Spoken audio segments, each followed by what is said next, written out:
İnsan Hakları Kuruluşu Human Rights Foundation, Çin'in Doğu Türkistan'daki Uygur köle işçiliğinden elde ettiği modanın gerçek hayattaki insan haklarına olan maliyetini yansıttı. Human Rights Foundation, New York Moda Haftası'nın 19 Eylül'deki kapanışı için New York'taki ikonik simge yapılara, meşhur bina ve köprülere hızlı modanın gerçek hayattaki insan haklarına olan maliyetini yansıttı.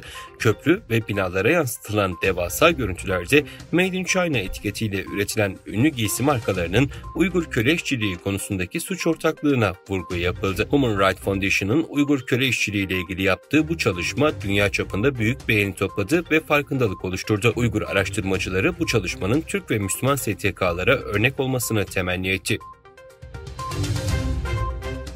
National Review'un haberine göre Çin'in Birleşmiş Milletler misyonu diğer Birleşmiş Milletler üye devletlerini gelecek haftaki BM Genel Kurulu tartışması sırasında Pekin'in Uygurlara yönelik vahşetini tartışacak bir etkinliğe katılmamaya çağırdı. Uygur avukat Reyhan Asad X'teki yazısında Çin'in Atlantik Konseyi, İnsan Hakları İzleme Örgütü ve Uluslararası Af Örgütü tarafından düzenlenen üst düzey bir Uygur etkinliğine katılmamak için Birleşmiş Milletler misyonlarının katılımını korkutma çabaları Çin'in acımasız vahşetine tanıklık eden en önde gelen insan hakları örgütlerinden üst düzey uzmanların seslerini susturmaktır dedi. Pazartesi günü Birleşmiş Milletler üye devletlerinde yayınlanan notta Çin misyonunun bu olaya kararlı muhalefetimizi ifade etme onuruna sahip olduğu ve misyonumuzun bu Çin karşıtı etkinliğe katılmamasını şiddetle tavsiye ettiği belirtildi.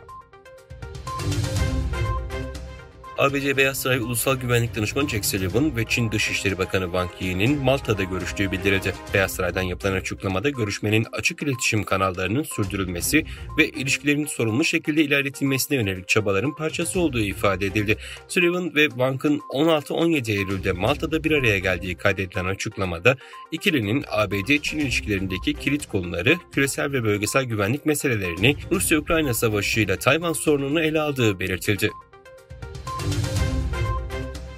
Avrupa Birliği iç pazarı koruma adına Çin'in elektrikli otomobillerine önemli ölçüde gümrük vergisi getirmek için hazırlanıyor. AB Komisyonu'nun iç pazardan sorumlu temsilcisi Fransız televizyonuna verdiği açıklamada Çin'in ürettiği elektrikli otomobillere koyulan gümrük vergisinin %10'dan %20'ye çıkabileceği mesajını verdi.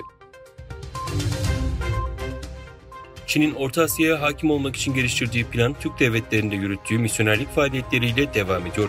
Çin bu kapsamda Türk devletlerindeki yatırımlarını arttırıyor. Pekin yönetimi ortaya koydukları Kuşak Yol girişimi planı çerçevesinde devletleri borç bataklığına sürüklüyor. Kırım Haber Ajansı'nın haberine göre Çin bu kez Kırgızistan'daki faaliyetlerini ücretsiz ameliyat adı altında yürütüyor. Çinli uzmanlardan oluşan bir grup 12 Eylül 2023'ten bu yana Kırgızları ücretsiz katarakt ameliyatı yapıyor.